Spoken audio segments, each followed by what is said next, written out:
Bismillahirrahmanirrahim. Assalamualaikum warahmatullahi wabarakatuh. Alhamdulillahi rabbil alamin.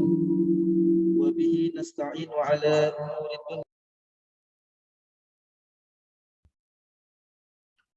Bismillahirrahmanirrahim. Assalamualaikum warahmatullahi wabarakatuh.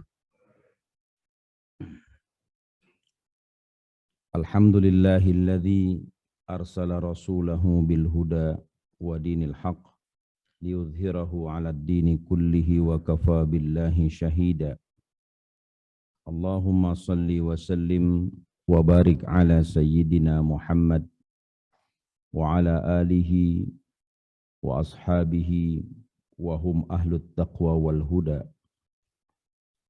Amma ba'du, faqala Allah Ta'ala fil Qur'anil Karim, a'udzu billahi minasy syaithanir rajim.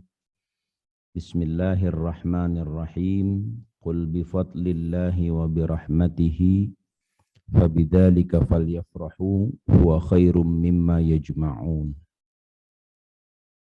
Wa qala Rasulullah sallallahu alaihi wasallam, ana khatamun nabiyyina maktubun fi ummil kitabi wa adamu munjadilun min tinatihi, rawahun Nasa'i wa Ahmad fi musnadihi. Sadaqallah wa sadaqa Rasulullah sallallahu alaihi wasallam wa nahnu ala dhalika minasyahidin. Amma ba'd. Bapak-bapak, ibu-ibu, jamaah salat subuh Masjid Al-Muhajirin, calon-calon penghuni sorga semuanya. Alhamdulillah atas pertolongan dari Allah Subhanahu wa Ta'ala, kita semua bisa hadir di rumah Allah yang mulia ini. Karena kalau bukan pertolongan dari Allah Subhanahu wa Ta'ala, tidak mungkin kita bisa bangun di pagi hari yang sangat gelap, melangkahkan kaki kita untuk melaksanakan sholat subuh.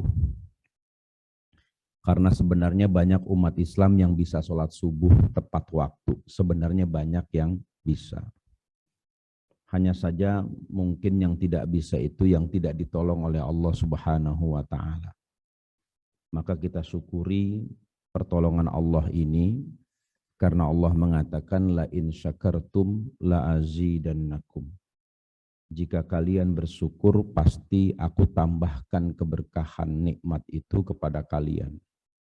Wala in kafartum inna azabi lasyadid. Tetapi jika kalian kufur, mengingkari pemberian nikmat itu, sesungguhnya siksaku itu sangatlah keras, kata Allah.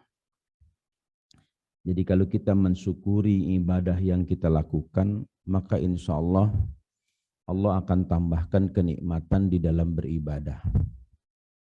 Kalau kita syukuri kenikmatan di dalam beribadah, maka insya Allah Allah akan tambahkan lagi kenikmatan itu, yaitu bertemu dengan Allah dalam keadaan gembira. Maka dari itu di antara ciri penduduk surga adalah selalu bergembira, hatinya selalu tenang, wajahnya selalu cerah. Itu di antara ciri penduduk surga.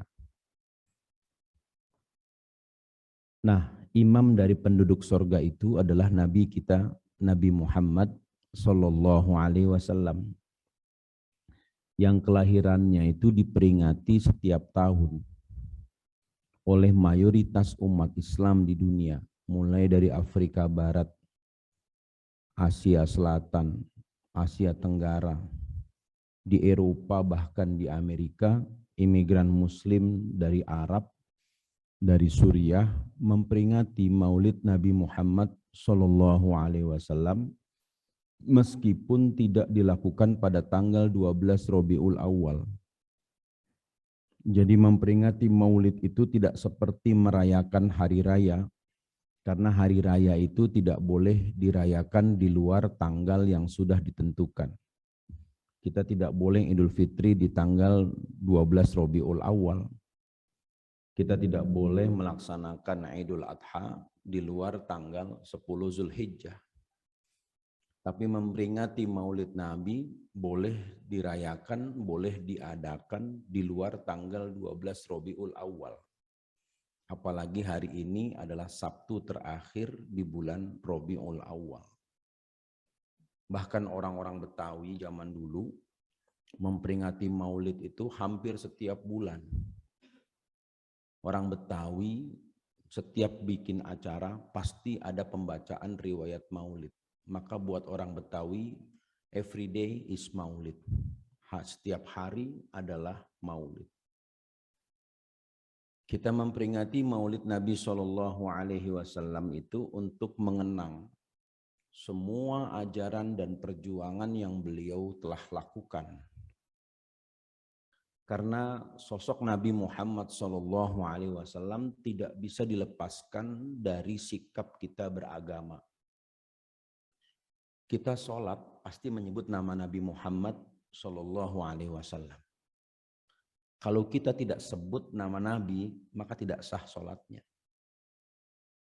Di mana kita sebut nama Nabi? Pada waktu tahiyat. Setelah kita membaca tahiyat, kita membaca sholawat. Dan di situ nama Nabi disebut. Hanya 2 orang yang disebut di dalam sholat namanya. 2 orang yang namanya disebut di dalam sholat. Nabi Muhammad dan Nabi Ibrahim. Allahumma sholli ala Muhammad wa ala ali Muhammad kama shallaita ala Ibrahim wa ala ali Ibrahim. Wa barik ala Muhammad wa ala ali Muhammad kama barakta ala Ibrahim wa ala ali Ibrahim fil alamina innaka Hamidum Majid. Setiap kita sholat pasti kita sebut 2 nama itu. Selain nama Allah, kita sebut nama 2 orang, Nabi Muhammad dan Nabi Ibrahim alaihissalam. Itu menegaskan bahwa memang Nabi Muhammad ini tidak bisa dipisahkan dari kehidupan kita. Maka orang yang tidak pernah sholat sudah pasti tidak pernah menyebut nama Nabi Muhammad dan nama Nabi Ibrahim. Maka tidak heran kalau ada orang ngaku Islam menganggap bahwa sholat itu tidak diatur di dalam Al-Quran. Teman kita itu, Prof. Ya kan, tetangga, bukan teman ya, apa namanya, kenalan ya. Dia mengatakan bahwa sholat itu tidak diatur di dalam Al-Quran. Kenapa dia bisa mengucapkan itu? Ya barangkali dia tidak pernah sebut nama Nabi Muhammad.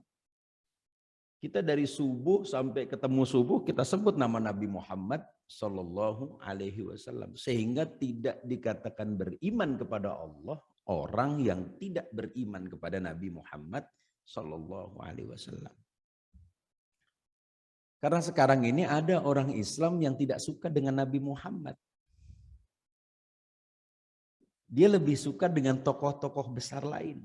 Lebih suka dengan Mahatma Gandhi, lebih suka dengan Dalai Lama, bahkan lebih suka dengan Buddha Gautama. Padahal di KTP-nya kalau kita lihat status agamanya adalah Islam, tapi tidak suka dengan Nabi Muhammad. Dia lebih suka menampilkan quote-quote, kutipan-kutipan ucapan tokoh-tokoh besar selain dari Nabi Muhammad Shallallahu Alaihi Wasallam. Padahal kalau kita lihat di dalam Al-Quran, di surat An-Najm, surat 53, Allah Subhanahu wa Ta'ala memberikan garansi, wa ma yantiqu 'anil hawa, tidaklah dia berbicara menurut hawa nafsunya.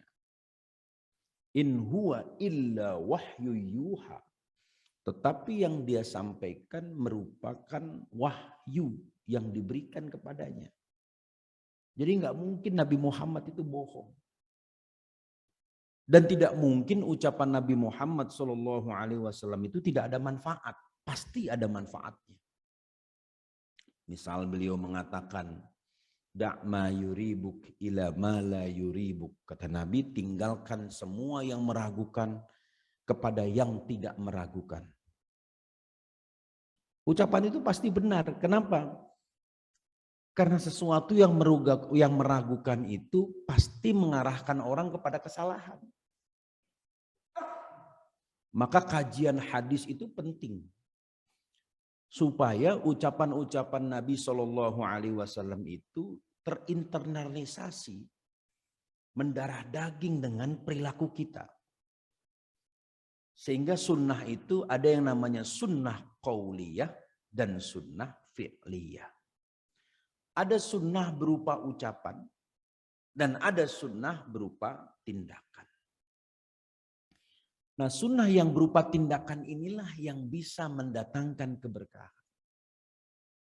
Sebagaimana yang dikatakan di dalam Quran surat Al-Anfal ayat 33. Allah Subhanahu wa taala mengatakan wa ma kana Allahu liyu'adzibahum wa anta fihim.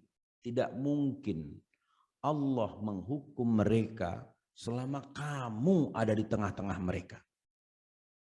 Satu-satunya nabi yang tidak melihat azab di dunia itu Nabi Muhammad sallallahu alaihi wasallam. Nabi Ibrahim masih melihat azab. Nabi Ibrahim melihat bagaimana Namruz laknatullah, raja yang mengaku dirinya sebagai Tuhan itu diazab. Nabi Musa yang disebut sebagai kalimullah. Kalimullah artinya orang yang diajak ngobrol oleh Allah. Karena di dalam Al-Quran ada ayat wa kallamallahu Musa taklima. Allah mengajak Nabi Musa berbicara dengan jelas. Di dalam surat Toha digambarkan bagaimana dialog antara Nabi Musa dengan Allah di Gunung Tursina. Di satu tempat yang sekarang didirikan gereja di situ. Namanya gereja Saint Catherine. Di Gunung Tursina, di sebelah timur Mesir, menuju Israel. Di situ Allah Subhanahu wa taala berbicara dengan Nabi Musa. Inni anallahu la ilaha illa ana fa'budni. Sesungguhnya aku adalah Allah, maka sembahlah aku, kata Allah kepada Nabi Musa. Lalu Allah bertanya kepada Nabi Musa, wa ma tilka biyaminika ya Musa. Itu apa yang ada di tangan kananmu wahai Musa? Maka Nabi Musa menjawab, hiya asaya, ini tongkatku ya Allah. Atawakka'u 'alaiha wa ahussu biha 'ala ghanami wa liya fiha manafi'u ukhra. Saya dengan tongkat ini bisa bersandar, dengan tongkat ini saya giring domba-domba saya, dan tongkat ini punya banyak manfaat lain ya Allah. Ngobrol Allah dengan Nabi Musa. Tetapi meskipun Nabi Musa itu diajak bicara oleh Allah Subhanahu wa taala, Nabi Musa tetap melihat azab, melihat siksa yang Allah berikan, Allah turunkan kepada orang Mesir. Ketika Firaun ditenggelamkan, Nabi Musa melihat. Dan azab itu kalau datang dahsyatnya luar biasa, takut kita. Kemarin Depok diserang angin kencang. Awal bulan November, di pertengahan bulan Oktober. Ditiup angin kencang dari timur ke barat, berakhir di Tanah Baru. Orang-orang di Hermina sana ketakutan melihat angin kencang sedemikian hebat. Itu baru angin. Bagaimana dengan Firaun yang ditenggelamkan, dihantam oleh ombak yang luar biasa. Mengerikan kalau azab itu turun. Maka dikatakan tadi di dalam surat Ibrahim, inna adzabi lasyadid. Sesungguhnya siksaku itu, hukumanku itu, kalau dia sudah diturunkan, syadid, lasyadid, sudah keras, ditambah kata sangat lagi. Berarti sangat luar biasa. Merinding kita. Nabi Musa masih melihat azab. Bahkan Nabi Yunus alaihissalam dihukum oleh Allah Subhanahu wa taala. Dimakan ikan hiu. Sampai bermalam-malam beliau akhirnya menyesal. Kenapa beliau dihukum? Karena beliau meninggalkan tugas dakwah. Ustadz nggak boleh itu nolak undangan. Maka ketika Prof Ganjar ngundang, saya khawatir ini. Khawatir kenapa? Nolak, nanti diazab. Kan begitu kan? Jadi ustadz itu nggak boleh dia meninggalkan tugasnya untuk menyampaikan dakwah, menyampaikan tausiah, menyampaikan ajaran-ajaran, tidak boleh dia meninggalkan. Seperti yang dialami oleh Nabi Yunus alaihissalam, dia menolak untuk berdakwah, maka Allah tenggelamkan dia. Allah suruh ikan hiu untuk memakan Nabi Yunus alaihissalam. Dan dia berdoa, la ilaha illa anta subhanaka inni kuntu minadh dhalimin. Ada di surat Al-Anbiya itu ayatnya. La ilaha illa anta, tidak ada Tuhan kecuali engkau. Subhanaka, maha suci engkau. Inni kuntu minadh dhalimin, sungguh aku termasuk orang-orang yang zalim. Maka doa selama pandemi itu, la ilaha illa anta subhanaka inni kuntu minadh dhalimin, karena kita ini dikurung oleh pandemi. Cuma Allah yang menyelamatkan.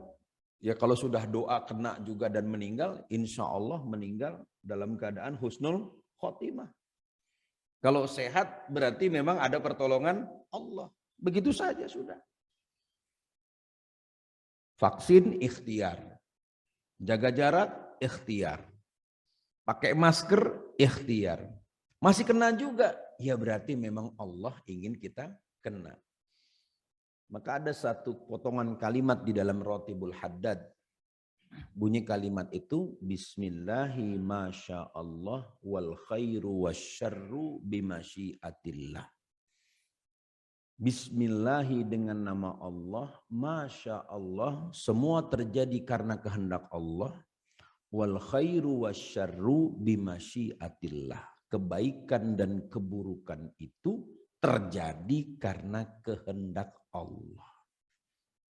Kalau Allah sudah mau, siapa yang bisa menolak?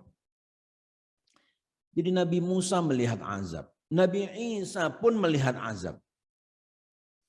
Satu-satunya Nabi yang tidak melihat azab adalah Nabi Muhammad Sallallahu Alaihi Wasallam, sebagaimana ditegaskan di dalam Quran surat Al-Anfal ayat 33 tadi, wa ma kana Allahu liyu'adzibahum wa anta fihim. Tidak mungkin Allah menghukum mereka, menurunkan azab kepada mereka selama kamu ada di tengah-tengah mereka.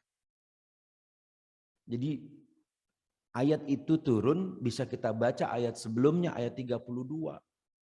Tokoh-tokoh Mekah menantang Nabi Muhammad SAW. Mereka mengatakan, jika engkau benar wahai Muhammad, coba minta kepada Allah, turunkan kepada kami hujan batu dari langit. Amtir alaina hijaratan minas sama. Turunkan hujan batu dari langit kalau memang apa yang kau sampaikan itu benar. Maka Allah menjawab, wa makanallahu liyu'adzibahum wa anta fihim. Tidak mungkin Allah turunkan azab selama kamu ada di tengah-tengah mereka. Nabinya sudah meninggal, ayatnya masih ada. Kira-kira berlaku nggak nih ayat? Pak, nabinya sudah meninggal, ayatnya masih ada. Kira-kira berlaku nggak nih ayat? Berlaku.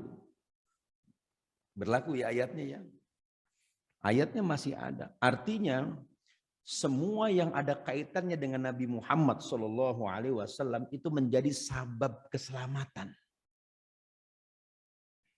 Semua yang ada kaitannya dan ada hubungannya dengan Nabi itu menjadi sabab tidak turunnya azab. Apa saja? Ada orang mengamalkan sunnah Nabi di situ, aman itu kampung. Ada orang mengamalkan ajaran Nabi di situ, aman itu kampung. Di Jawa Tengah itu ada gunung namanya Selamet. Yang mengelilingi, yang berada di 5 kabupaten. Kabupaten Tegal, Kabupaten Pemalang, Kabupaten Purbalingga, Kabupaten Purwokerto, Kabupaten Brebes. Semua kabupaten ngapak itu. Selamet. Gunungnya. Dulu gunung itu namanya Gunung Agung. Karena gede banget gunung itu. Bapak saya asalnya dari situ.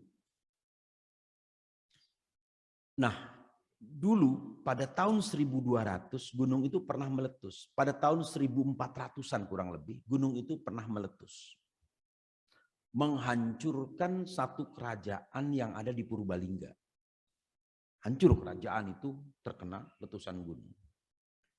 Lalu datanglah seorang dai dari Yaman yang bernama Al-Habib Abdurrahman Bil-Faqih dari Hadramaut.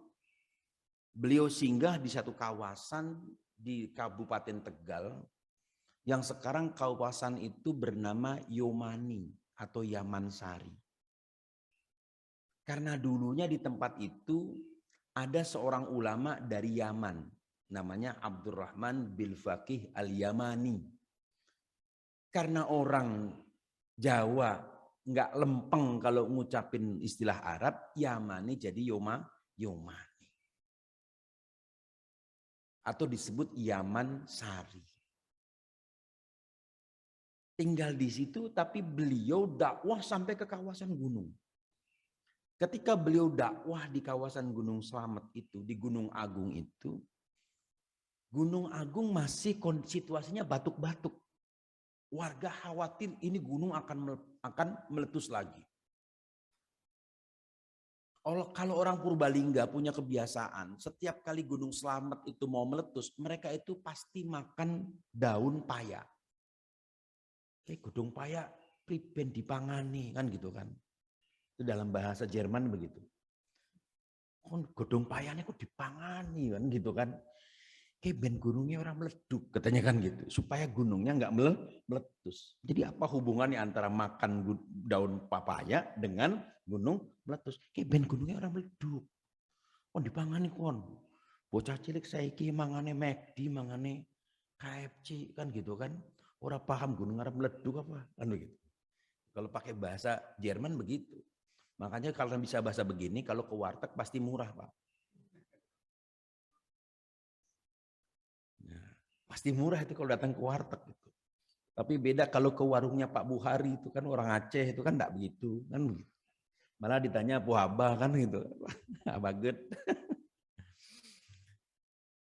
Nah, akhirnya kata Habib Abdurrahman begini, ini kalau gunung mau enggak meletus, sampean itu banyak baca sholawat. Insya Allah ini gunung selamat. Maka sejak itu nama Gunung Agung berubah menjadi selamat. Karena beliau mengatakan salamatan, salamatan, salamatan. Tenang, tenang, tenang. Aman, aman, aman. Maka dirubah nama gunung itu dari Gunung Agung menjadi Gunung Selamat. Sampai sekarang selamat. Nggak meletus. Dari tahun 1400 sampai tahun 2000, 600 tahun, 6 abad itu gunung nggak meletus. Padahal Merapi sering meletus. Dan memang setiap subuh di lereng gunung itu, setiap subuh terdengar orang baca sholawat. Setiap subuh. Ya, kalau di kampung pakai speaker kenceng karena rumahnya jauh-jauh. Dibangunkan biasanya sebelum subuh. Setengah jam sebelum subuh itu speaker sudah menyala. Orang sudah baca puji-pujian. Zaman dulu nggak pakai speaker, tapi terdengar sayup-sayup dari musola. Orang-orang tua mbah-mbah itu kalau baca sholawat dengan langgam Jawa. Allahumma sholli wa sallim ala Sayyidina Muhammadin wa alihi adada ma bi ilmillahi sholatan daimatan bidawami mulkillahi.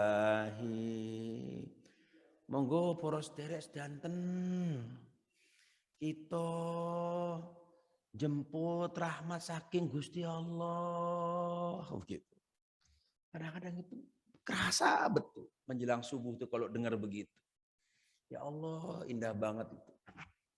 Dipanggil subuh-subuh sambil baca puji-pujian, baca syair.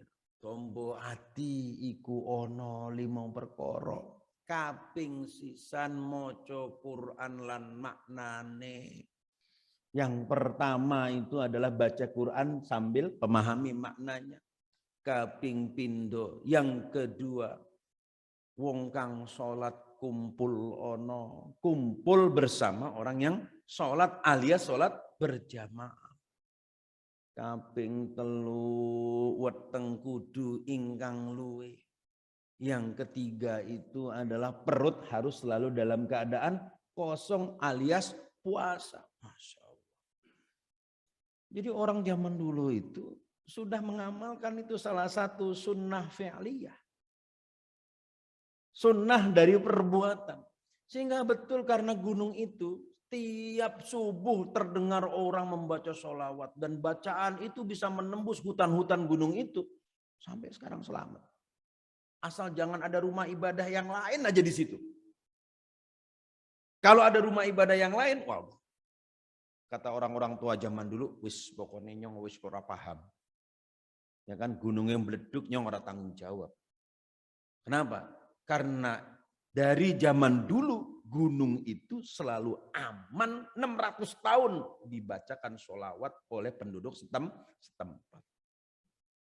Itu satu bukti dari ayat tadi, wa makanallahu liyu'adzibahum wa anta fihim. Tidak mungkin Allah turunkan azab selama kamu ada di situ. Walaupun Nabi sudah meninggal, tetapi bacaan sholawat itu menunjukkan representasi seolah-olah Nabi ada di situ. Karena Nabi mengatakan man shalla alayya sholatan, orang yang bersolawat kepadaku satu kali saja, kata Nabi dalam hadis Sahih Bukhari.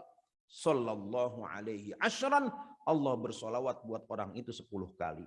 Kita baca Allahumma sholli ala Muhammad wa ala ali Muhammad. 1 kali, Allah membalas 10 kali buat kita. Artinya satu bacaan sholawat itu mendatangkan jaminan keselamatan dari Allah. Kata Nabi, aksirus sholata alayya fa inna sholatakum tu'riduni, dalam hadis riwayat Baihaqi. Perbanyaklah sholawat kalian kepadaku, karena bacaan sholawat kalian itu disampaikan kepadaku, kata Nabi. Dan Nabi kemudian memohonkan ampunan bagi kita dari Allah Subhanahu wa ta'ala. Dan Nabi tahu siapa saja yang baca sholawat dari umatnya. Ini diantara keutamaan sholawat. Maka hari Jumat dianjurkan memperbanyak baca sholawat mulai dari pagi sampai terbenamnya matahari. Di luar Jumat juga dianjurkan. Kenapa? Karena perintahnya aksirus sholata alayya. Perbanyaklah bacaan sholawatmu untukku. Karena itu tadi, karena ada ayat tadi.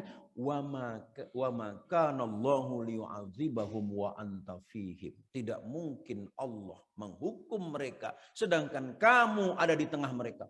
Ya tapi kok cuma sholawat doang. Masa enggak baca Quran? Masa enggak yang begini, masa enggak yang begitu, masa enggak yang lain-lainnya. Begini.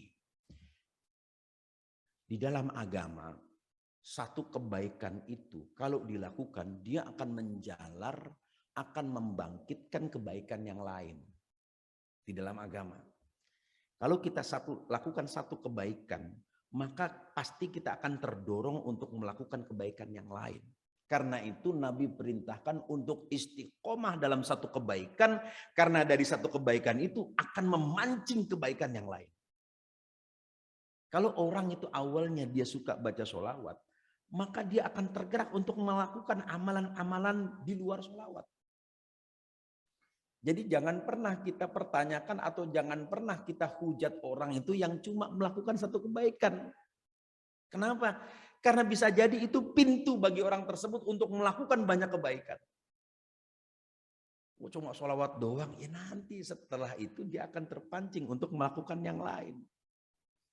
Demikian pula kita berhati-hati jangan sampai melakukan satu kemaksiatan, satu keburukan. Karena satu keburukan yang istiqomah kita lakukan itu pasti akan menarik keburukan-keburukan yang lain. Kalau kita sudah berani menggibah orang, ngerasanin orang, membongkar keburukan orang, maka pasti kita akan melakukan keburukan-keburukan yang lain. Kalau kita suka menghujat orang, suka menghakimi orang, maka pasti kita akan melakukan perbuatan-perbuatan zolim yang lainnya. Dalam agama begitu rumusannya. Maka bahaya orang yang mengatakan bahwa saya Islam tapi saya tidak melaksanakan syariat Islam. Bahaya. Kenapa? Syariat Islam itu berapa banyak? Enggak terhitung. Sholat syariat Islam. Kalau kita lihat di internet itu pernyataannya dimulai dari situ. Saya Muslim tapi saya tidak melaksanakan syariat Islam. Satu keburukan dia lakukan. Apa itu keburukannya? Saya tidak melakukan syariat Islam. Satu. Maka menjalar kepada yang lainnya. Pernyataan kedua muncul lagi. Sholat 5 waktu tidak ada di dalam Al-Quran. Itu keburukan yang kedua. Nanti akan muncul lagi keburukan yang lain. Terus begitu. Sehingga pada akhirnya Allah akan bikin orang itu dia sesat. Kalau dia terus melakukan itu, maka kita ingat satu kalimat yang biasa dibaca oleh pembawa acara atau khotib setiap kali menyampaikan ceramah atau ucapan. May yahdihillahu fala mudhillalah wa may yudlilhu fala hadiyalah. Itu diambil dari ayat Quran. May yahdihillahu fala mudhillalah. Orang yang diberikan hidayah oleh Allah, nggak mungkin ada yang bisa menyesatkan orang itu. Nggak mungkin ada yang bisa membuat dia sesat. Wa may yudlilhu, orang yang disesatkan oleh Allah, fala hadiyalah, tidak akan mungkin ada orang yang bisa menunjuki dia hidayah. Dari mana itu? Asalnya itu tadi dari perbuatan, dari kebiasaan. Kalau kebiasaan kita melakukan suatu kebaikan, maka Allah akan giring kita untuk melakukan kebaikan yang lain. Tapi kalau kita biasa melakukan suatu keburukan, pasti Allah akan jerumuskan kita untuk melakukan keburukan yang lain. Jadi sebenarnya tergantung kita.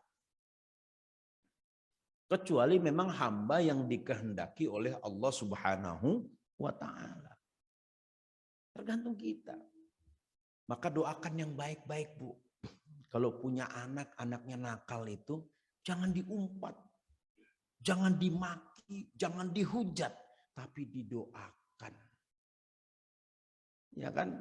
Didoakan. Karena doa itu kekuatan yang luar biasa. Anak kita malas sholatnya, Bu. Jangan diumpat. Kamu anak siapa sih? Lah anak ibu.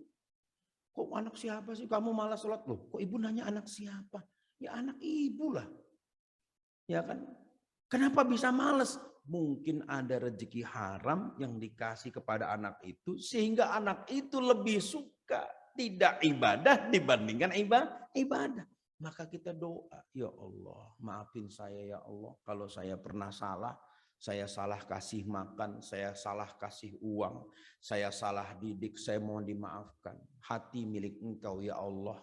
Ya muqallibal qulub, wahai yang bisa membolak-balikan hati, sabbit qulubana wa qulubahu ilal haq. Tetapkan hati kami dan hati anak kami ya Allah, ya kan, fil haqqi, di dalam kebenaran. Ya Allah, didoain terus, setiap mau tidur didoain, setiap kita melihat didoakan. Guru saya Kiai Maimun Zuber itu pernah memberikan nasihat begini. Nek ono wong anake mendut. Ya. Nek ono wong anake makendut itu nakal ya. Kalau ada orang yang anaknya nakal ya, itu jangan salahkan anaknya. Tapi bapaknya harus introspeksi muhasabah. Karena bisa jadi nakalnya anak itu adalah teguran dari Allah atas dosa yang dilakukan orang tuanya.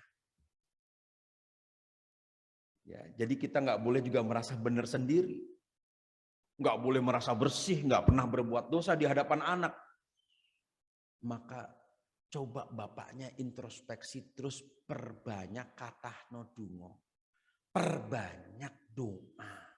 Didoakan anaknya. Karena beliau pernah punya anak, ada satu anak beliau yang dulu nakal, tapi nakalnya anak kiai nggak sampai berbuat maksiat, cuma balap-balapan motor tiap malam.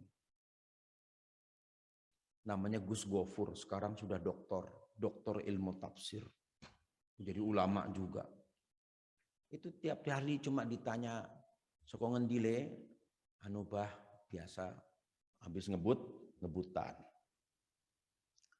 Nah akhirnya sampai satu waktu karena didoakan terus, bapaknya tahajud, ibunya tahajud terus. Mendoakan anaknya, khusus ini anak yang satu ini, tiba-tiba berubah. Lulus SMA bilang, bah, kulo ajeng lajengaken mau melanjutkan pelajarannya ke Mesir. Wah, senang bapaknya. Ini anak tiba-tiba pengen ngaji. Siapa yang membuat anak ini ingin dia belajar agama? Allah Subhanahu wa ta'ala. Itu satu contoh kalau anak kita itu hatinya harus kita kuasai lebih dahulu. Bapak Ibu yang dimuliakan Allah Subhanahu wa ta'ala. Maka itulah diantara keistimewaan Nabi Muhammad sallallahu alaihi wasallam dan keistimewaan umat Nabi Muhammad sallallahu alaihi wasallam. Allah berikan keberkahan kepada umat Nabi Muhammad sallallahu alaihi wasallam. Nah, karena itu momentum memperingati Maulid itu adalah momentum untuk mengenang, meresapi dan mengamalkan semua sunnah Nabi sallallahu alaihi wasallam. Baik sunnah yang berkaitan dengan menguatkan hubungan dengan Allah, hubungan kepada Allah, maupun sunnah yang berkaitan dengan hubungan kepada sesama manusia. Kalau kepada Allah beres kita ini. Tapi kepada sesama manusia ini yang kadang-kadang selalu muncul masalah. Nabi itu cinta anak yatim. Karena Nabi yatim. Nabi cinta kepada anak yatim. Empatinya besar Nabi itu kepada anak yatim. Karena Nabi merasakan bagaimana ditinggalkan bapak semasa kecil. Dan di antara ciri seorang ulama itu dia cinta anak kecil. Dan di antara ciri orang soleh itu anak kecil suka dengan dia. Kalau kita baca di dalam Syama'il itu kehidupan yang menyeluruh tentang potret menyeluruh tentang Nabi Muhammad SAW. Ada satu buku yang ditulis khusus tentang Nabi yang ditulis oleh seorang ulama Mekah namanya Sayyid Muhammad bin Alawi bin Abbas Al-Maliki Al-Hasani. Beliau seorang ahli hadis di Mekah, almarhum. Beliau menulis satu buku yang diberi judul Muhammad Al-Insanul Kamil, Muhammad manusia yang sempurna. Ketika beliau menggambarkan bagaimana wajah Nabi Muhammad SAW, beliau mengatakan, menulis di situ bahwa tidak ada informasi tentang bagaimana wajah Nabi yang disampaikan oleh sahabat-sahabat senior. Sahabat-sahabat senior seperti Abu Bakar, Umar, Utsman, dan yang lainnya itu tidak pernah bisa menggambarkan bagaimana wajah Nabi SAW. Justru wajah Nabi itu bisa digambarkan, bisa diceritakan oleh Ali bin Abi Thalib dan sahabat-sahabat yang masih anak-anak. Kenapa yang tua-tua nggak bisa menggambarkan bagaimana wajah Nabi? Karena sebagaimana diceritakan oleh Abdullah bin Mas'ud, setiap kali kami berkumpul dengan Nabi, kami tidak pernah berani memandang wajah Nabi. Begitu wibawanya Nabi, sehingga kami menunduk setiap kali kami duduk bersama Nabi. Jadi para sahabat yang tua-tua itu ikramnya kepada Nabi luar biasa. Di hadapan Nabi mereka menunduk seakan-akan ada burung di atas kepalanya. Nunduk. Kalau Nabi sedang menyampaikan pelajaran mereka menundukkan kepala. Sekarang juga begitu, menundukkan kepala karena pegang HP. Kalau sekarang begitu kan, menundukkan kepala karena pegang HP. Jadi ketika mulai pengajian mengheningkan cipta, mulai kan begitu. Berlomba-lomba dengan HP, musabaqah tilawatil HP. Kalau sekarang begitu. Kalau dulu tuh menunduk karena memang melihat haibah, kewibawaan dari Nabi SAW. Nggak sanggup melihat wajah beliau karena begitu mulianya Nabi. Tetapi yang anak-anak itu bisa melihat wajah Nabi, memandang wajah Nabi. Kenapa? Karena anak-anak ini memandang dengan fitrah. Masih polos hatinya. Masih jauh dari perbuatan dosa. Nah, sahabat yang ketika Nabi masih hidup, mereka masih anak-anak, itu bisa menceritakan wajah Nabi itu begini, tampan, rupawan, begini. Dan Ali bin Abi Thalib dia bisa menceritakan karena Ali bin Abi Thalib sejak masa anak-anak diasuh oleh Nabi SAW. Maka banyak sumber tentang bagaimana wajah Nabi dari Ali bin Abi Thalib. Karena dia diasuh Nabi dari kecil. Dari usia kira-kira 5 tahun. Dan satu-satunya sahabat yang mengikuti Nabi yang tidak pernah sujud di hadapan berhala, Ali bin Abi Thalib. Sehingga ada sebutan beliau, karramallahu wajhahu, Allah muliakan wajahnya karena tidak pernah sujud di hadapan berhala. Sedangkan Umar pernah, Abu Bakar pernah, Utsman pernah. Sebelum menerima dakwah Islam. Tapi setelah menerima dakwah Islam, mereka tinggalkan itu. Tapi Ali bin Abi Thalib sejak kecil dia sudah bersama Nabi. Bahkan dia belajar sholat dengan Nabi. Sehingga Ali bisa melihat wajah Nabi. Dia bisa menceritakan, Nabi itu begini, begini, begini wajah Nabi. Dan Nabi Muhammad mengatakan, ketampananku itu 2 kali dari ketampanan Yusuf. Yusuf saudaraku, Nabi Yusuf alaihissalam, itu setengah dari ketampananku, kata Nabi. Tapi ketampanan Nabi Yusuf mendatangkan fitnah. Ya, karena di dalam surat Yusuf dikatakan falamma ra'ainahu qatta'na aydiyahunna wa qulna hasya lillahi ma hadza basyara in hadza illa malakun karim. Begitu perempuan-perempuan itu melihat Nabi Yusuf alaihissalam, qatta'na aydiyahunna, mereka iris, mereka potong-potong tangannya. Dan tidak terasa memotong-motong tangan itu. Saking terkesima dengan wajah Nabi Yusuf. Wa qulna, dan mereka berkata, hasya lillah, maha suci Allah. Ma hadza basyara, ini bukan manusia, in hadza illa malakun karim, tapi ini adalah malaikat yang luar biasa tampan, kata perempuan-perempuan itu. Untung Nabi Yusuf nggak kesini. Tapi Pak Haji Yusuf ada di sini kayaknya ya. Ya kan? Maka ulama mengatakan kalau perempuan melihat Nabi Yusuf memotong-motong tangannya, terpotong-potong tangannya, maka manusia jika dia melihat Nabi, bukan tangannya yang terpotong-potong, hatinya akan terpotong-potong. Maksudnya, dia akan selalu merindukan bertemu dengan Nabi Muhammad Sallallahu Alaihi Wasallam. Saking luar biasa tampannya Nabi itu. Jenggotnya juga rapi, wah nggak berantakan kayak kita, rapi bagaikan semut berbaris. Jenggotnya Nabi itu enak dilihat, ya kan? Karena Nabi itu mengatakan innallaha jamilun yuhibbul jamal, Allah itu indah, suka dengan keindahan. Jadi kalau punya jenggot nggak indah, jangan dipiara. Kenapa? Merusak keindahan. Kalau punya jenggot itu indah, piara kayak orang Arab kan, indah jenggotnya. Kalau kita jenggot satu tumbuh di sini yang paling banyak, di sini nggak ada, kan jadi nggak indah. Itu kan, itu kelihatan sekali malaikatnya paling banyak di sini kan. Jadi kalau punya jenggotnya cakep kayak Nabi, pelihara. Kenapa? Innallaha jamilun yuhibbul jamal. Allah itu maha indah, suka dengan keindahan. Maka datang ke masjid dengan keindahan. Pakaian yang baik, pakaian yang bersih, pakai minyak wangi. Ya kan, bergosok gigi dulu karena bangun tidur tadi malam habis makan pete atau jengkol. Gosok gigi dulu, kumur-kumur dengan obat kumur supaya ketika mengucapkan amin yang sebelah tidak terkena polusi. Tapi coba kalau habis malam ya kan bangun tidur kita nggak gosok gigi, amin, wah begitu. Yang sebelah itu, ya Allah, tadinya mau khusyuk, astagfirullahaladzim, warteg kok pindah ke sini kan begitu. Pakai wangi-wangian. Rasulullah begitu. Pakai wangi-wangian. Cakep dilihat Nabi itu. Ganteng.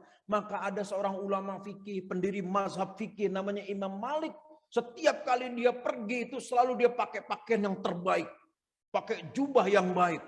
Neces penampilannya. Imamah diikat dengan rapi. Jenggotnya itu diminyaki. Dengan minyak wangi. Pakai cincin, pakai tongkat. Rapi, ganteng, kata Imam Malik, inilah kewibawaan umat. Maka di antara ciri ulama mazhab Maliki itu pakaiannya itu neces. Ke masjid pakai dasi, pakai jas. Itu di antara ciri ulama mazhab Maliki. Di Afrika Utara begitu. Ke masjid pakai dasi, pakai jas. Kenapa? Kemuliaan umat di situ. Di Indonesia pesantren yang menunjukkan kemuliaan dan kewibawaan itu adalah Gontor dan anak-anaknya. Lihat santri-santri Gontor pakai dasi, ya kan, pakai peci, celana panjang. datang ke pesantren, belajar untuk menunjukkan ini loh umat Islam punya wibawa. Karena itu bagian dari sunnah Nabi SAW. Bapak Ibu, dasi, kalau bahasa Arabnya katroh kalau nggak salah, itu ternyata pakaian khas umat Islam di Eropa Timur. Jadi untuk membedakan Muslim dan non Muslim itu pakai dasi. Kalau Muslim pakai dasi, jadi dasi itu bukan pakaian orang Barat. Justru orang-orang Barat mengadopsi dari kebiasaan orang-orang Eropa Timur yang Muslim memakai dasi. Jadi kalau ada kita berangkat pakai dasi, itu menunjukkan identitas Islam, mengembalikan lagi identitas keislaman itu. Karena Islam itu yang terlihat indah itu Islam. Yang terlihat rapi itu Islam. Nah, ini kan sekarang kebalikan Bapak Ibu. Orang Islam itu kelihatannya kumuh, terbelakang, berpikirnya nggak intelek. Inteleknya apa sih? Kata orang Tegal, orang kampung itu intelek apa? Ini ning jero, intelek kayak ayam katanya. Nah, saya kira akeh inteleknya kayak kue katanya kan gitu. Orang Islam itu harus tampil rapi. Ya kan, masjidnya bersih. Saya melihat Masjid Darut Tauhid punya agim rapi bersih. Saya pernah menginap di sana. Begitu keluar dari masjid sandalnya tertata rapi, rapi betul. Masya Allah, ini sudah mendarah daging sunnahnya. Sunnah fi'liyahnya sudah masuk ke dalam karakter, ke dalam akhlak. Maka kita memperingati maulid itu untuk mengenang sunnah, karena sunnah dengan akhlak itu berelasi, berkaitan. Maka di antara ciri orang yang mengamalkan sunnah, diucapannya pasti baik. Waman ahsanu qawlan mimman da'a ila Allah wa amila sholihan. Waman ahsanu qawlan, ya, orang yang ucapannya lebih baik. Siapa orang yang ucapannya lebih baik dari orang yang mengajak kepada Allah? Wa amila sholihan, dan melakukan amal soleh. Dalam surat Fussilat diawali dengan ahsanu qawlan, kemudian amilan sholihan. Artinya apa? Amal soleh itu diawali dari ucapan-ucapan yang baik. Maka di dalam Quran itu diatur, ngomong itu diatur dalam Quran. Ada namanya qaulan karima, ucapan yang memuliakan. Kepada siapa? Kepada orang yang lebih tua. Faqullahuma qaulan karima, ucapkan kepada kedua orang tuamu ucapan yang memuliakan. Maka ini diterjemahkan oleh para ulama Jawa dengan cara bicara kepada orang tua dengan menggunakan kromo. Nggih, Pak. Bapak ajeng dahar, Pak, monggo, Pak. Nek kulo sampun mangan. Kalau kulo sampun mangan, tapi panjenengan dereng dahar. Kalau dahar kepada orang yang lebih tua, kalau mangan kepada sesama kita. Lebih parah lagi, wis mbaduk urung. Mbaduk ya apa mbaduk. Ada tetangga saya suka ngisengin gitu kan. Orang Jawa, orang Cilacap. Anaknya diajarin bahasanya bahasa Jakarta. Oh, bapak ibunya ngapa kok anaknya bahasa Jakarta. Akhirnya saya ajarin ngomong karo mamake kon. Ma, jangan nyong arep baduk kan gitu kan. Akhirnya ngomong, Bu, nyong arep baduk. Kok siapa sih ngajari baduk katanya kan. Oh, baduk tuh apa baduk? Makan banyak yang baduk. Jadi dalam bahasa Jawa itu makan tuh ada levelingnya ya. Ada ndahar, ada mangan, ada baduk. Kalau Sunda ada tuang, ada dahar, ada ngegares. Sok ngegares wae lah, sia teh kan gitu kan. Ngegares tuh udah makan kayak kambing tuh namanya ngegares. Maka bicara di ulama Jawa menafsirkan begitu. Qaulan karima itu ucapan memuliakan kalau ngomong dengan orang tua pakai bahasa kromo. Kalau dengan teman pakai bahasa ngoko. Tapi sekarang anak-anak Jawa nggak ngerti bahasa kromo. Ya sama orang tua, Pak, wis mangan urung gitu kan. Kurang ajar memang sekarang itu. Saya lihat di Jogja, di Solo tuh di Boyolali begitu. Wis mangan urung, Pak. Masa manggil bapaknya kon wis mangan urung, Pak. Loh, kok kon? Ini makin kesini makin tergerus ini akhlak. Di Quran tuh qaulan karima. Kepada anak qaulan sadida, ucapan yang benar, qaulan sadida. Kepada orang munafik, qaulan baligha. Kepada musuh, ucapan yang jelas dan tegas, qaulan baligha. Kepada kerabat, qaulan maisura, ucapan yang menyenangkan hati. Kepada keluarga, kerabat. Kalau ngomong jangan nyelekit. Karena biasanya interaksi dengan keluarga itu ada ucapan-ucapan nyelekit. Ini masih jomblo ditanya, masih betah sendirian. Kapan kawin? Kan begitu. Kan nyelekit. Kenapa? Udah tahu aku nggak laku-laku. Ditanya kapan kawin. Tidak qaulan maisura. Ada lagi. Ya kan, kepada orang yang mau didakwahi, qaulan layyinan, ucapan yang lemah lembut. Ya kan? Ketika berdoa, qaulan saqilan, ucapan yang berbobot. Maka doa itu adalah ucapan yang berbobot. Qaulan saqilan. Jadi ngomong saja di Quran diatur. Kenapa? Karena ucapan itu melahirkan energi. Ada orang sakit hati karena omongan, ada. Ya kan?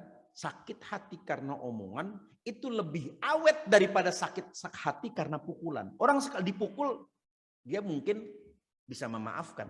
Tapi kalau diomongin, waduh 7 turunan, gue gak bakal maafin. Kenapa? 7 turunan, sampai anaknya haram nikah sama anak dia. Kenapa? Nyelekit babenya ngomong waktu itu. Ya kan? Ingat gak? Waktu dia ngomong tuh soal Sidul, kenapa jadi tukang insinyur kagak kerja-kerja. Lihat kalau, ya kan? Ya kan? Gue masih sakit hati sama dia. Yo, kata babenya Sidul begitu. Jadi ucapan yang udah lama sekali masih membekas. Maka ucapan itu diatur di dalam Quran. Dan Rasulullah itu kalau ngomong enak. Nabi itu kalau ngomong gak pernah nyakitin orang. Nabi itu kalau bicara, Masya Allah, marahnya pun tidak nyakitin orang. Kata Aisyah radhiyallahu anha, ma daraba Rasulullah sallallahu alaihi wasallam nisa'ahu qat wala khadiman lahu. Nabi enggak pernah mukul istrinya, enggak pernah menyakiti istrinya, apalagi pembantunya. Nabi enggak pernah. Sekali-kalinya marah Nabi pernah mengatakan kepada pembantunya, Nabi angkat siwak. Kata Nabi, kalau saja tidak ada qisas, walaulal qisas yaumal qiyamah. Kalau saja tidak ada kisos di hari kiamat, ya kan, la adribuki, ya kan, bihadas siwak, saya pukul kamu dengan kayu siwak ini. Ngancemnya begitu, ngancemnya dengan pakai kayu siwak, kan kecil kayu siwak. Itu saja Nabi takut nanti dibalas di hari kiamat. Kalau saja tidak ada balasan di hari kiamat, saya pukul kamu pakai kayu siwak ini. Tapi karena ada balasan, saya nggak mau pukul. Itu marahnya sampai situ Nabi. Begitu lembut pribadi beliau ini. Maka selain kita mengamalkan sunnah dalam ibadah, sunnah yang lain juga kita amalkan. Bagaimana Nabi itu memperlakukan orang, Masya Allah. Sehingga orang itu luluh kepada Nabi. Sehingga para sahabat itu tidak bisa berpisah dari Nabi. Walaupun Nabi sudah wafat, Nabi meninggal dunia, tetap Nabi masih dianggap ada. Sampai sekarang orang Madinah, walaupun mereka tidak melihat Nabi, tapi mereka menganggap Nabi masih ada. Kenapa? Terkenang dengan semua akhlaknya, akhlak Nabi. Maka orang yang mengamalkan sunnah, dia harus menjadi orang yang pertama kali menunjukkan adab akhlak yang baik. Itu harusnya begitu. Ngajak orang santun, ya kan? Ngajak orang ke masjid, yuk ke masjid, ya kan? Jangan didakwahin dengan kata-kata yang kasar. Kalau nggak ke masjid ahli neraka. Lari orang. Orang nggak digituin aja lari kok. Diajak ke masjid sekali. Ya Pak, ntar saya nyusul. Ya kan? Kita datang lewat rumahnya, dia pasti kabur. Malu dengan ucapannya sendiri. Begitu 3 kali diajak, kemungkinan cuma 2. Dia mau ikut atau dia kabur ngelihat kita. Kita ajak ke masjid, nggak mau ke masjid. Kita ajak, nggak mau lagi. Yang ketiga, kemungkinan dia mau. Saya kagum dengan orang-orang jamaah tabligh yang biasa datang ke masjid-masjid. Mereka banyak orang kaya, Bapak Ibu sekalian. Ya, ada salah satunya itu pengusaha kaya di Sulawesi Selatan. Ikut jamaah tabligh. Pernah satu waktu saya ketemu, ternyata dia keluarga Amir Qatar. Ikut tinggal di masjid. Kok tinggalnya di masjid, nggak di hotel? Apa dia katakan? nikmat Allah sudah terlalu banyak saya rasakan. Saya ingin nikmat yang lain, yaitu tidur di rumah Allah. Ingin berkhidmah di rumah Allah. Itu ngajak dakwah, ngajak orang ketok pintu untuk sholat. Macam-macam tanggapannya. Sampai pernah ada yang ngajak orang sholat, dimarahin, diludahin mukanya. Ketika diludahin mukanya, dielap dengan ludahnya itu dielap di mukanya sampai dia katakan, kalau ini karena Allah saya terima. Kalau ini karena Allah saya terima. Alhamdulillah saya diludahin karena Allah saya terima. Enggak marah. Besok datang lagi. Ada dulu Kapolda Jawa Timur, Irjen Polisi Anton Bahrul Alam.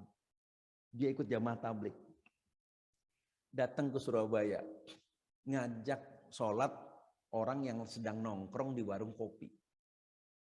Disiram dengan kopi. Apa? Oh, posisi. Orang lagi senang kok ngajak-ngajak sholat. Disiram. Jenderal Polisi bintang 2. Sampai ajudannya udah mau pukul. Izin jenderal, pukul. Izin. Jangan. Kita lagi dakwah, bukan sedang bimas. Bukan sedang tugas negara. Ini tugas dari Allah. Dia bisa tahan. Kenapa? Dilempar kopi karena Allah. Sampai beliau mengatakan, kalau dilempar kopi ini, ya kan, yang bisa membuat saya bebas dari siksa kubur, saya terima. Masya Allah. Kalau gara-gara ngajak sholat saya dilempar, disiram dengan air kopi, bisa membuat saya lepas dari siksa kubur, saya terima ya Allah. Masya Allah. Itu betul-betul mempraktekkan akhlak Nabi SAW. Kita bisa bayangkan bagaimana Rasulullah SAW ketika dulu berdakwah mengajak orang untuk mengucapkan La ilaha illallah. Ditolak, dipukul, dicekek, dimusuhi, diboikot, difitnah, dijuluki orang gila, dikatakan tukang sihir. Bagaimana dengan Rasulullah dulu? Bagaimana dengan para sahabat? Kita enak sekarang Bapak Ibu sekalian. Nikmat.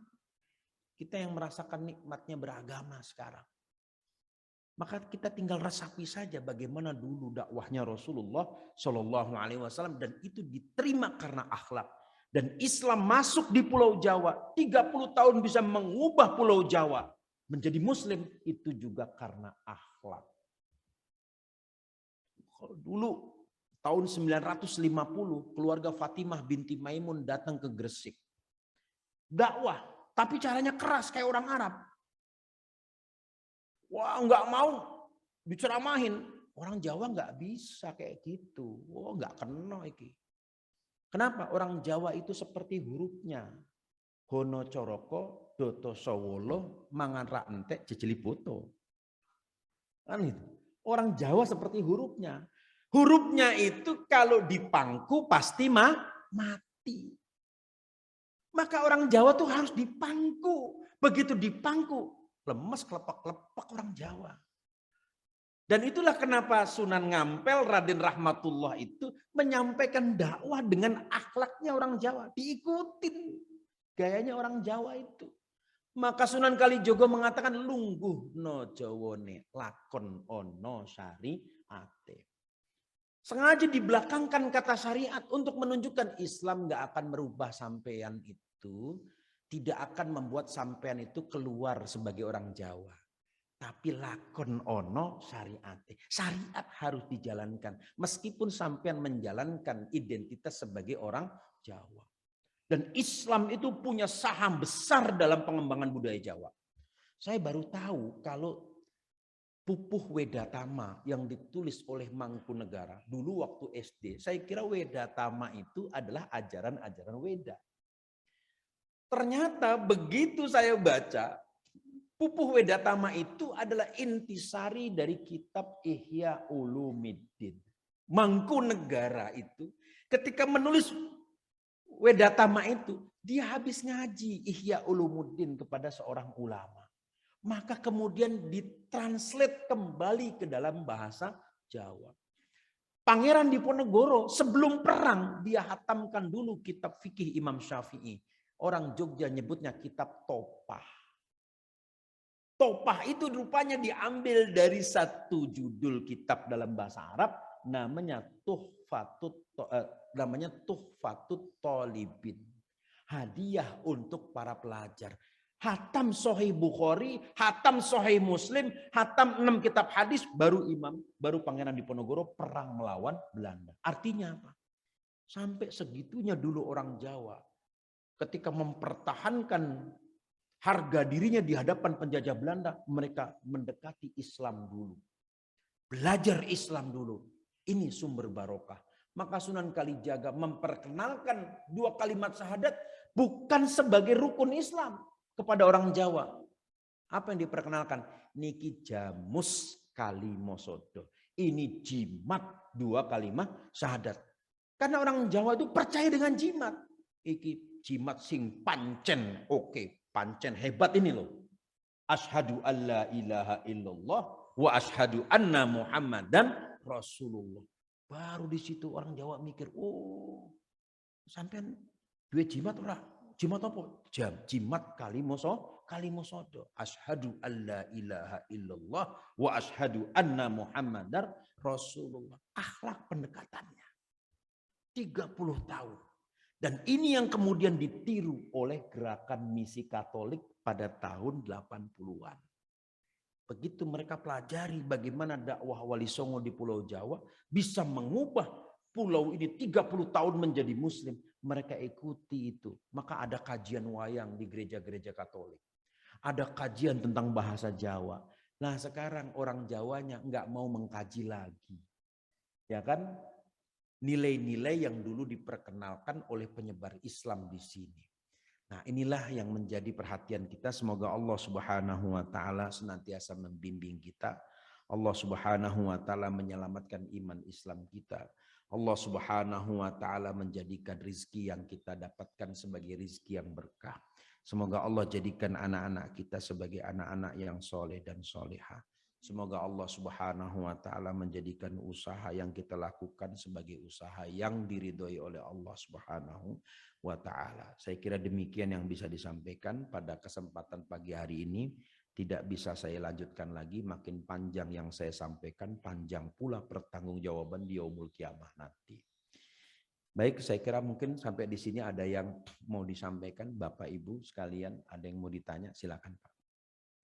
Qura amanu wattaqau la fatahna alaihim barakatim minas sama'i wal ard. Seandainya penduduk satu negeri itu amanu wattaqau, beriman dan bertakwa. Takwa itu maknanya menjaga kualitas keimanan. La fatahna alaihim barakatim minas sama, pasti kami akan buka semua keberkahan dari langit wal ard dan dari bumi. Walakin kadzabu, tapi jika mereka berdusta, mendustakan ayat-ayat Allah, fa'akhadnahum bima kanu yaksibun, maka kami akan hukum dengan apa kami akan hukum karena perbuatan yang mereka lakukan. Jadi ini masih relate, masih ada kaitannya dengan ayat yang saya bacakan di awal tadi, bahwa jika kita bersyukur Allah tambahkan berkah, tapi jika kita kufur, siksa Allah itu sangat keras. Nah, relate-nya ke situ. Jadi kalau kita kufur dengan berkah, dengan nikmat Allah, maka itu tadi, fa'akhadnahum bima kanu yaksibun, kami akan datangkan siksa karena perbuatan yang mereka lakukan. Nah sudah, baru deh kita evaluasi di sini. Apa saja nih yang kita sudah lakukan, mulai dari tsunami Aceh sampai hari ini, apa saja nih. Dan ternyata apa yang terjadi sekarang itu seperti apa yang digambarkan Nabi di dalam hadis riwayat Tirmizi. Nabi mengatakan inna min asyratis sa'ah, di antara tanda-tanda menjelang datangnya kiamat. Nah, sekarang ini masuk asyratus sa'ah. Ya, tinggal nanti taqumus sa'ah, kiamatnya nih. Nah, asyratus sa'ah yang sekarang apa kata Nabi? Yang pertama, ayyushrabal khamru, yang namanya minuman keras itu dikonsumsi. Minuman keras itu dikonsumsi. Sekarang konsumsi minuman keras itu dilakukan bukan oleh orang dewasa. Yang baru kuliah juga banyak yang mabuk. Begitu Prof. Di kampus kita tuh ada komunitas mata merah. Anak-anak komunitas yang tukang mabuk. Itu di sepanjang kukusan itu, di keliling kukusan itu. Bukan cuma anak swasta, anak negeri juga sekarang mabuk. Ayyushrabal khamru. Ya kan, kalau kita lihat bagaimana gaya anak-anak kelas menengah, anak-anak pejabat itu berangkat kuliah di pinggangnya ada vodka, botol vodka kecil segini. Ketika ditelepon, sorry bro, gue lagi naik nih bro, gue lagi naik. Lagi naik apa? Naik kelas? Bukan, baru fly. Gue lagi naik nih, ntar besok aja ngomongnya ya, gue baru naik nih. Baru naik. Itu yang Nabi katakan, ayyushrabal khamru. Semua yang memabukkan sekarang dikonsumsi. Dari mulai minuman keras maupun narkoba. Itu fakta. Kalau kita bicara sekarang berapa jumlah minuman keras yang beredar di kota Depok saja. Banyak angkanya ribuan.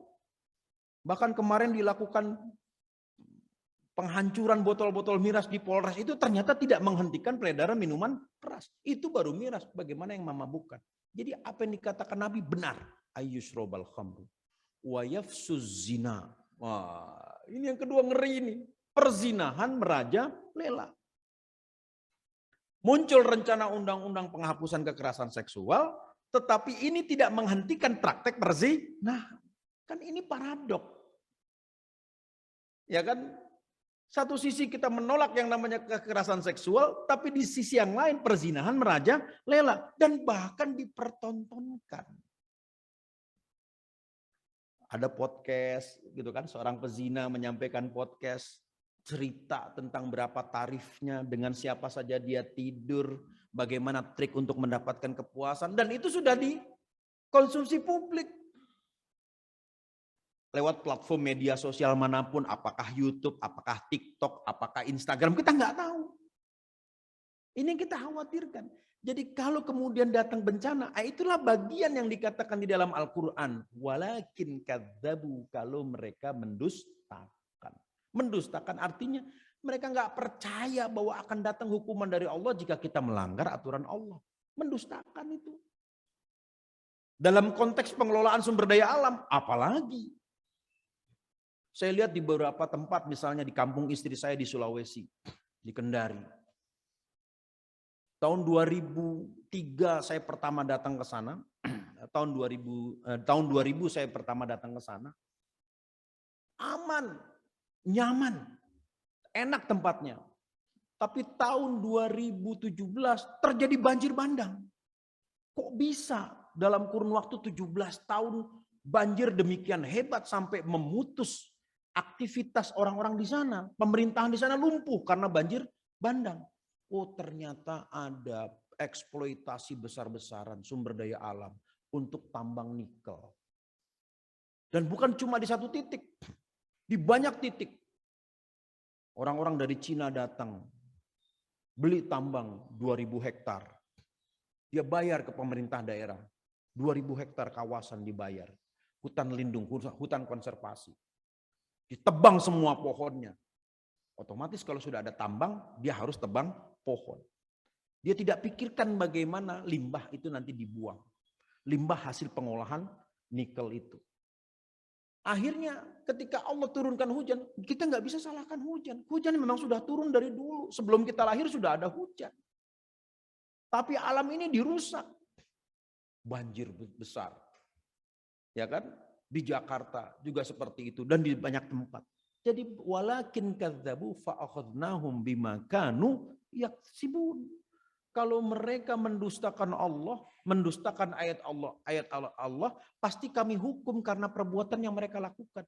Nah, ini menjadi sebab nih. Kalau dalam kasus Gunung Selamat itu memang bencana alam. Gunung meletus, kehendak Allah. Maka kita minta kepada Allah. Tapi dalam kasus kerusakan yang sekarang kita lihat, itu karena tangan-tangan manusia. Di dalam surat Rum Allah mengatakan, "Dhaharul fasadu fil barri wal bahri bima kasabat aydin nas liyudhiqahum ba'dalladzi 'amilu la'allahum yarji'un." Telah tampak kerusakan di darat dan di laut karena perbuatan tangan-tangan manusia, supaya mereka bisa merasakan apa yang sudah mereka lakukan dan supaya mereka kembali ingat kepada Allah Subhanahu wa taala. Maka ada juga namanya fikih perspektif lingkungan. Ini yang harus dibangun. Bukan sekedar fikih perspektif ibadah, tapi juga harus ada fikih perspektif lingkungan. Bagaimana sih fikih lingkungan itu? Bahwa kita merusak alam ini juga bagian dari pengkhianatan kita kepada amanah Allah. Nah, ini yang harus dibangun sekarang ini. Fikih lingkungan. Supaya orang sadar, oh iya ya, kita jadi orang Islam bukan cuma sekedar sholat, tapi bagaimana kita menjaga lingkungan kita. Kok orang Jepang bisa? Orang Jepang.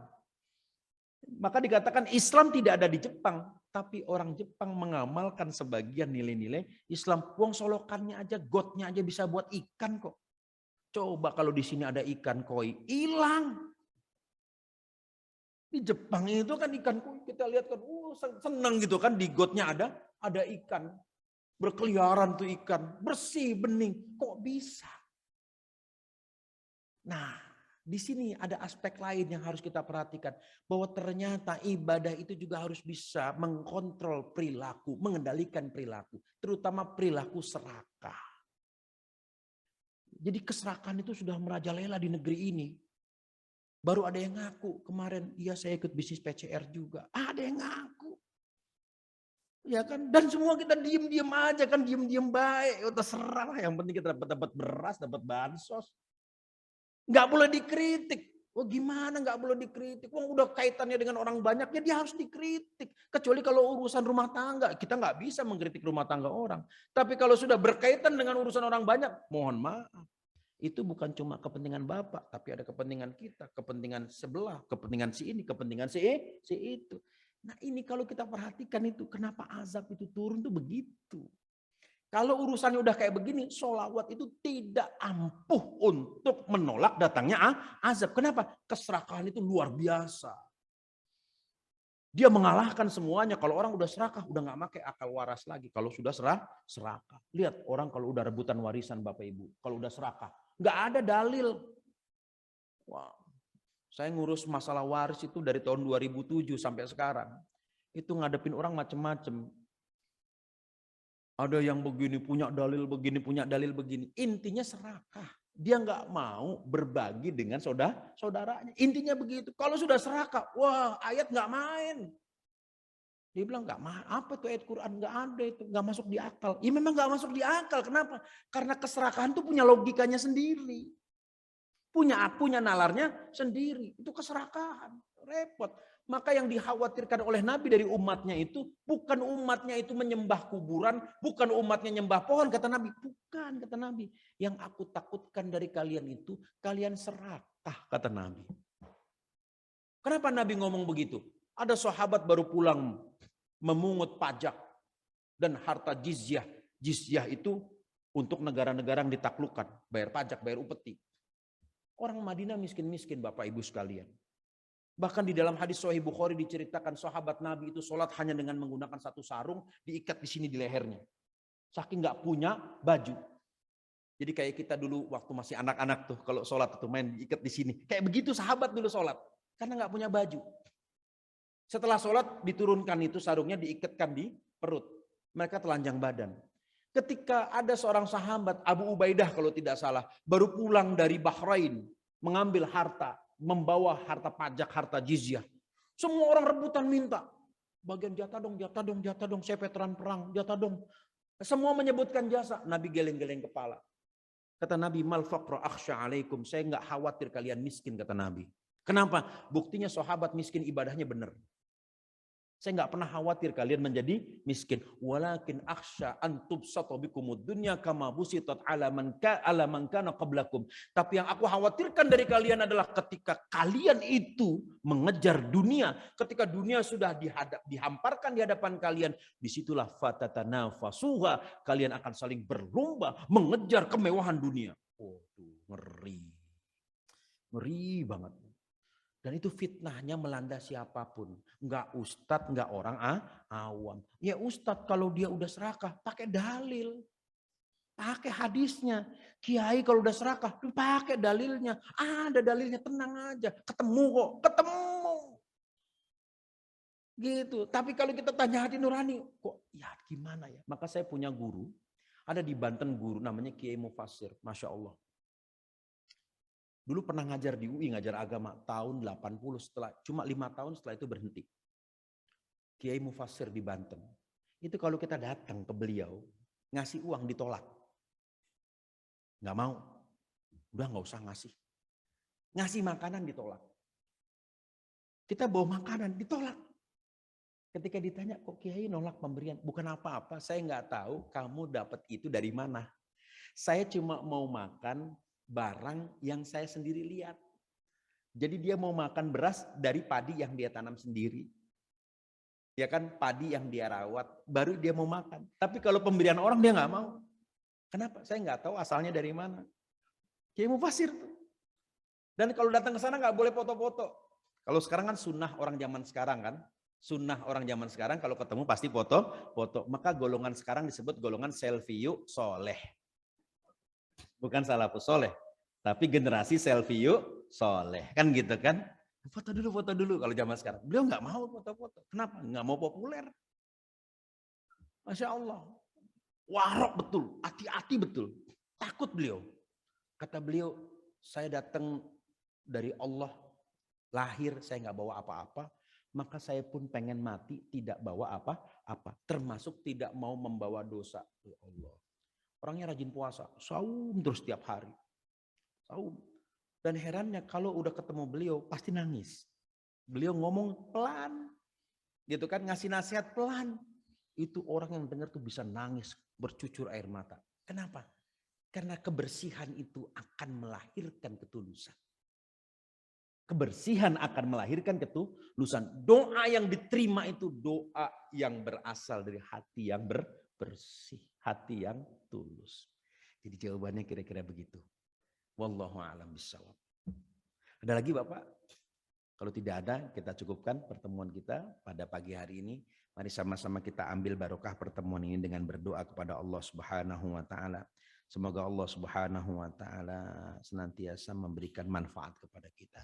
Bismillahirrahmanirrahim. Allahumma shalli ala Muhammad wa ala ali Muhammad. Allahumma anfa'na bima 'allamtana wa 'allimna ilman yanfa'una wa na'udzu bika min ilmin la yanfa'una.